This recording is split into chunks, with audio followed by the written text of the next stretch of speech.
Ada banyak pengusaha yang memiliki produk bagus tapi susah berkembang. Untuk bisa mengembangkan usahanya mereka harus menjadi brand founder yang siap mengembangkan usahanya ke tingkat lebih lanjut. Tapi para brand founder di Indonesia sangat berbeda dari negara-negara maju seperti Amerika dan Eropa. Selain itu banyak brand founder kita yang tidak memiliki partner untuk bisa meningkatkan skala pasarnya. Hypefest mencoba hadir menjadi partner untuk para brand founder bisa naik kelas menjadi perusahaan. Bagaimana Hypefest bisa menjadi partner brand founder untuk meningkatkan skala pemasarannya? Berikut ini wawancara khusus dengan Ahmad Al-Katiri, CEO Hypefest. Oke Mas Maya, terima kasih udah mau bersedia di wawancara konten. Saya Dani, mau nanya-nanya nih tentang bisnisnya Hypefest ini tuh industri apa sih, bergerak di bidang apa? Samakah dengan brand agregator atau apa nih sekarang yang lagi happening di dunia industri Hypefest ini? Ya, terima kasih Mbak Dani. Jadi Hypefest secara ambisi itu tuh pengen ngebangun sebuah yang namanya House of Brands kayak gitu. House of Consumer Brands di Indonesia yang terdiri dari berbagai brand lokal di tanah air. Jadi kita tuh memang benar-benar pengen menjadi the next generations of Unilever di Indonesia. Tapi consist of semua portfolio brandnya kita tuh adalah brand-brand lokal di tanah air. Nah, secara konsep dari awal itu tuh mungkin memang mirip-mirip kayak brand aggregator. Cuman brand aggregator itu kan sebenarnya fokus utamanya adalah terus mengakuisisi brand. Sementara kalau Hypefest sendiri fokusnya tuh adalah gimana kita tetap ada satu atau dua akuisisi brand memang kayak gitu. Cuman fokus utamanya kita adalah gimana untuk dorong pertumbuhan brand-brand tersebut secara organik atau to the next level. Jadi kita misalnya selalu ngambil atau invest di brand-brand yang size-nya adalah 1-2 M sebulan secara omset kayak gitu. Tapi fokusnya kita adalah bukan kemudian mengakuisisi banyak brand sekaligus. Tapi gimana membawa brand-brand yang 1-2 M sebulan ini menjadi brand yang 20, 25, 30 M, 50 M sebulan.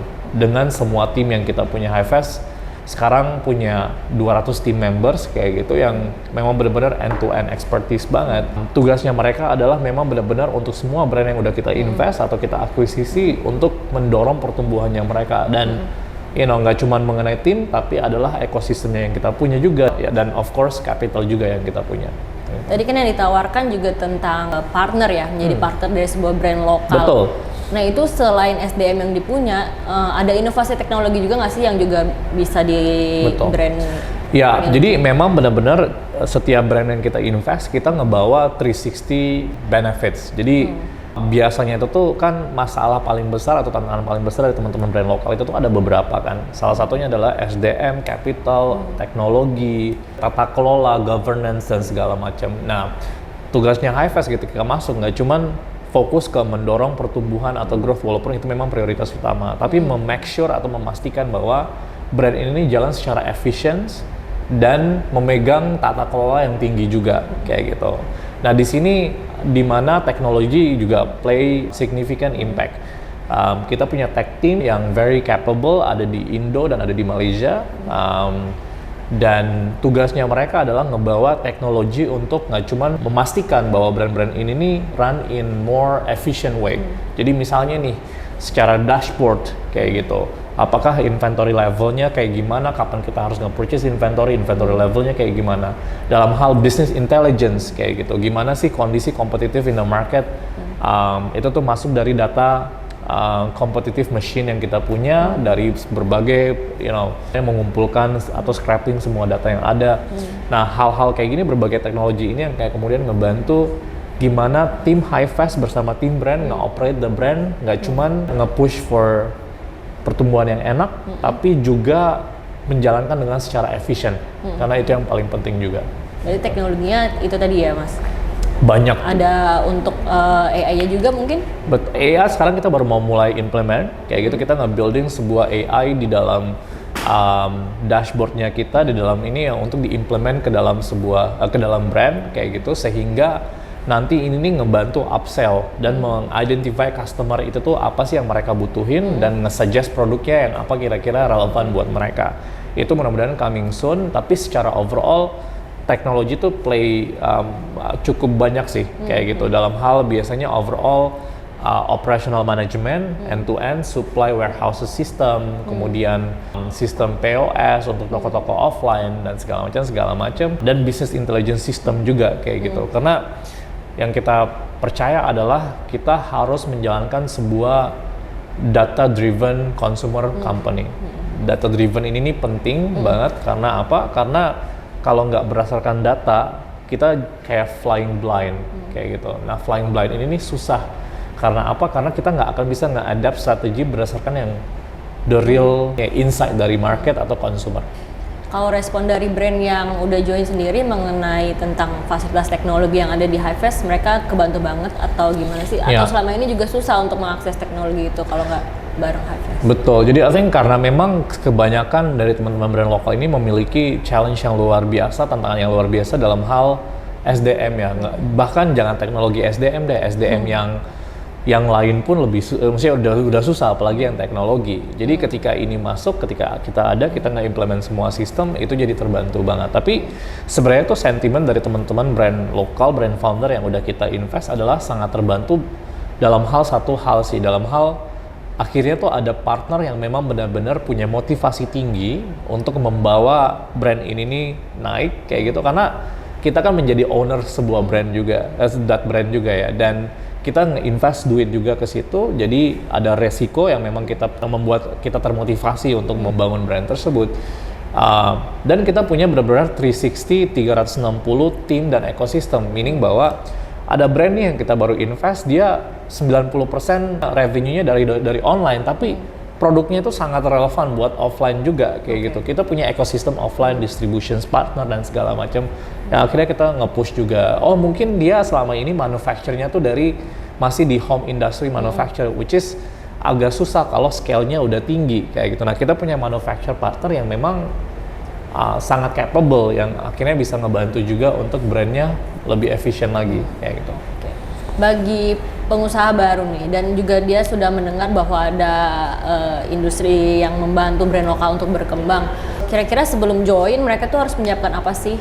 Maksudnya pembagiannya atau nanti kedepannya tuh akan seperti apa jalan bersama Hivest nih? Ya, nah sebenarnya itu tuh buat teman-teman yang memang tertarik untuk explore dengan Hivest, sebenarnya itu gampang banget. Satu caranya mungkin ya, caranya adalah tinggal masuk ke hivest.id, www.hivest.id website, kemudian mengisi form di situ.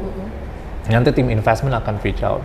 Nah mengenai kriteria atau segimana siapnya dan segala macam, sebenarnya ada beberapa hal. Yang pertama adalah teman-teman entrepreneurs ini nih harus menanyakan ke diri sendiri dulu, apakah mereka bisa bekerja dengan partner? Itu nomor satu. Yang kedua adalah brand ini nih mau dibawa kemana? Menjadi bisnis tipe yang kayak gimana? Karena kayak gini, ada teman-teman entrepreneurs yang mungkin pengen membuat bisnisnya itu tuh menjadi bisnis yang ya udah 1M sebulan aja udah happy dan udah nggak apa-apa kayak gitu, which is nothing wrong about it kayak gitu.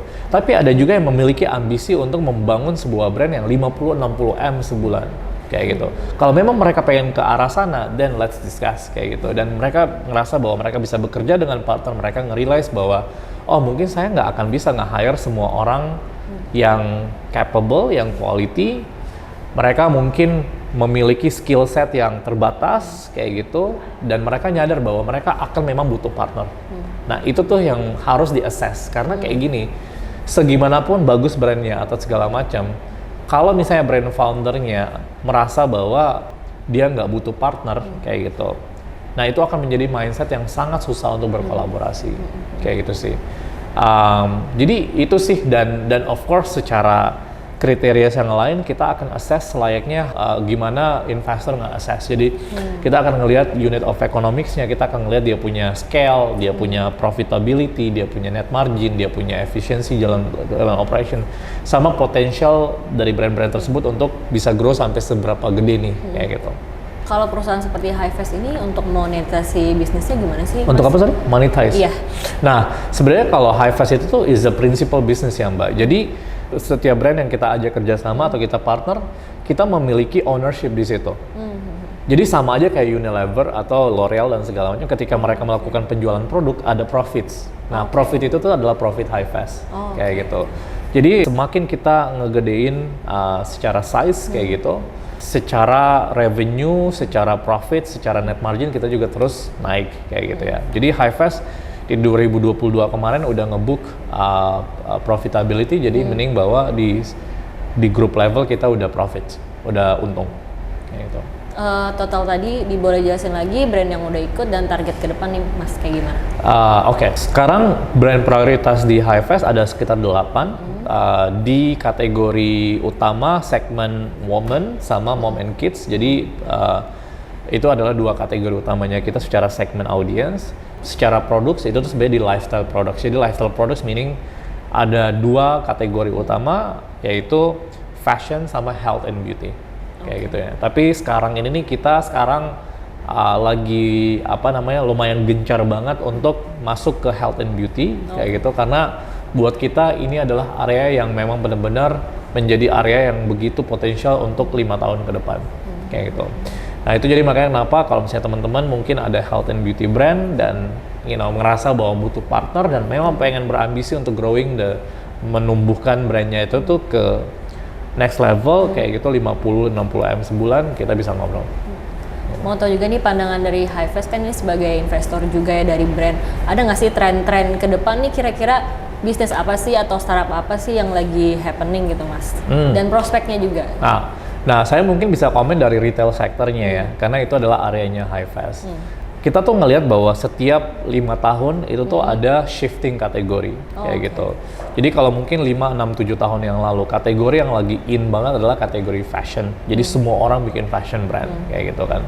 Kenapa? Karena dulu ngerasa bahwa fashion itu tuh adalah kategori yang masih belum banyak pemainnya, belum banyak pemain lokalnya kayak gitu. Tapi semakin kesini semakin banyak success story dari fashion brand, kayak mulai banyak teman-teman yang muncul waktu itu dan gede, Erigo, Roughneck dan segala macam.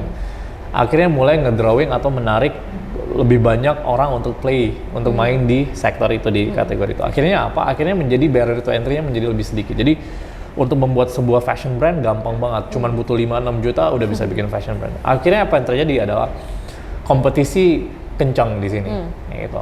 Akhirnya mulai ada yang berpikir bahwa saya pengen main di kategori yang lebih less competition saja nih. Nah waktu itu ada shifting dari fashion ke health and beauty. Makanya kita mulai ngelihat banyak beauty brand muncul, skincare muncul, kosmetik muncul dan segala macam. Dan ini nih sekarang di momen dimana kompetisinya tuh udah lumayan kencang nih. Setiap sebulan kita ngelihat ada brand baru muncul kayak gitu.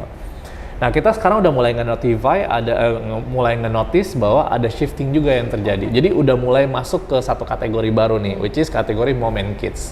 Jadi kalau teman-teman lihat kategori mom and kids nih mulai banyak pemain baru juga dan bagus-bagus produknya dan punya potensi yang bagus banget dan segala macam. Nah kita punya prediksi adalah mom and kids in the next 3-4 years akan menjadi kategori yang hot kayak gitu. Nanti 3 tahun lagi atau 4 tahun lagi akan mungkin sama nih kondisinya dengan beauty sekarang, akan tiap bulan ada yang muncul kayak gitu, akhirnya kemudian akan nge-trigger shifting kategori lagi kayak gitu sih. Nah itu nomor satu. Nomor kedua adalah kita mulai ngelihat ada shifting yang lumayan signifikan dari online ke offline kayak gitu. Balik lagi ya? Betul.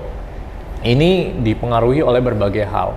Satu adalah teman-teman online marketplaces, platform itu mulai menaikkan merchant fee-nya mereka jadi lumayan mahal. Yang kedua adalah mulai menurunkan subsidi ongkir. Ini yang kemudian men-trigger teman-teman di daerah-daerah untuk mulai balik ke offline lagi karena nggak ada free shipping, agak lebih berat kan untuk membeli barang kayak gitu. Itu sih dua insight utama yang kita lihat. Dan jadi ada peluang juga nanti ke depan bisnis apa lagi yang baru. Betul, exactly. Dan ke depannya itu tuh kita ngelihat sekarang kita memang benar health and beauty sama MNK, Mom and Kids menjadi hal yang pengen kita lihat. Dan secara channel, Highfest tuh sekarang memang benar-benar lagi nge-pushing ke offline juga kayak gitu. Jadi kita sekarang udah kerjasama dengan berbagai retailer di Indonesia seperti Watsons, Guardians, bahkan di Malaysia sama Singapura juga, KKV dan segala macam, dan terutama ke daerah-daerah juga kayak gitu sih. Oke, Mas Matt, terima kasih atas waktunya dan insight-nya.